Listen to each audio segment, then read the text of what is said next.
Friends आप life रे केतेबेले ना केतेबेले ट्रेन रे तो यात्रा करिथिबे तो ट्रेन रे यात्रा करिथिबा समय रे आपण ट्रेन रो लाइन को आपण केतेबेले लक्ष्य करिथिबे आउ लक्ष्य करथिले आपन को देखा जाइथिबो कि बड़ बड़ पत्थर ट्रेन रो लाइन रे बिछा हेई कि रही थाए। तो एई जो पत्थर ट्रेन रो लाइन रे कोन पई बिछा हेई कि रही थाए आपण मानक मन रे तो जेमिथले क्वेश्चन आसीथिबो। तो सेही क्वेश्चन रो आंसर आज मु आपन को एई वीडियो रे टोटल एक्सप्लेन करबा को जाउची। तो हेलो फ्रेंड्स मो अविनाश आउ आपण माने देखुछंती अभी4 यूट्यूब चैनल। तो फ्रेंड्स आज मैं कथा को विषय रे ना ट्रेन रो लाइन रे से जो बड़ बड़ पत्थर खंड कोन पय पड़ी थाए। तो फ्रेंड्स यार तो बहुत गुडी कारण अछि। तो सेही भितरु मु 3-4टी मेजर कारण विषय रे आज आपण को माने कहिबा को जाउची। तो फ्रेंड्स सेते गोटे बड़ कारण होची आपण माने जानिथिबे गोटे गोटे ट्रेन रो ओजन होची 10 लाख किलोग्राम रु भी अधिक। तो एते ओजन विशिष्ट गोटे जान को गोटे जगह रे स्थिर रखिबा को हेले हमर बहुत गुडी घर्षण शक्ति दरकार। तो घर्षण शक्ति पय जदि हमें ट्रेन लाइन टाकू नॉर्मल जमी ऊपर जदि रखिदेबा ताले जमीटा ऑलरेडी तळु को धसई जीवो माने पोती हेई जीवो किंबा माने सेटा गोटे जगह रे स्थिर होबनी। तो घर्षण शक्ति को अधिक करेबा पई एई जो पटरी माने करे माने जो ट्रेन रो लाइन मझी रे एई जो बड़ बड़ गेटी गुडी को दिया जाय थाए। एटा होची प्रथम कारण। आउ एथरे एटा देले कोन होय ना ट्रेन रो टोटल भारटा हमर ट्रेन लाइन ऊपर हाफ पड़ी थाए। आउ जो टोटल बड़ बड़ पत्थर खंड जो पड़ी थाए तारी ऊपर भी आधा ट्रेन रो भारटा तारी ऊपर पड़ी थाए। तो एटा होची फर्स्ट कारण। तो सेकंड कारण कोन तो फ्रेंड्स आपण माने जेमिति जानि छथि वर्षा दिने तो बहुत प्रबल वर्षा हेई थाए। तो वर्षा समय रे कोन हेई थाए ना हमर नॉर्मल जमी रे माने नॉर्मल समतल जमी रे पानी जमीबार बहुत गुडी चांस थाए।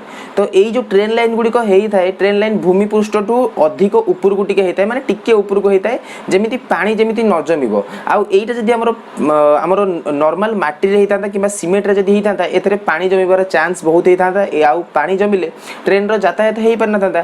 तेनु करी एई जो बड़ बड़ पत्थर खंड रखले एथिरे पानी जमीबार चांस नै। आउ एटा अधिक हाइट रे भी रही परला। तो फ्रेंड्स आपन को आ गोटे कथा कहि रखुची कि ए जो गेटी तळे आहुरी भी 3-4टी लेयर थाए रेलवे तरफ रु।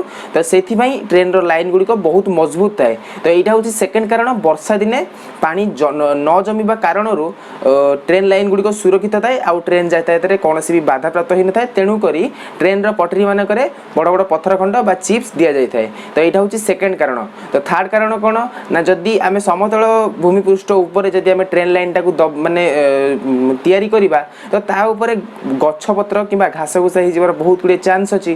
तो आपण माने तो समस्त जानि छथि माटी ऊपर ही हेई थाए।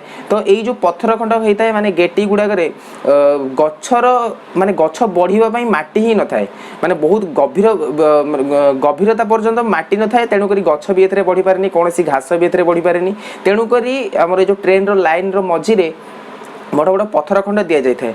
तो फ्रेंड्स एटा होची किछि माने मेजर कारण जोटा कि आपण माने जानिले कोन पई ट्रेन रो मझी रे ट्रेन रो लाइन मझी रे या ट्रेन रो लाइन चारि पाखरे बड़ बड़ गेटी गुडी को कोन पई दिया जाय थाए। तो फ्रेंड्स आपण माने जानि कि तो एटा माने निजे किछि नॉलेज गेन करिथिबे आ नुवा किछि सिखि कि आपन को बहुत भी खुशी लागुथिबो। तो फ्रेंड्स एई वीडियो जदि किछि नुवा सिखिचंती प्लीज वीडियो गोटे लाइक करंतु आपन को सांगा मानक सहित शेयर करंतु।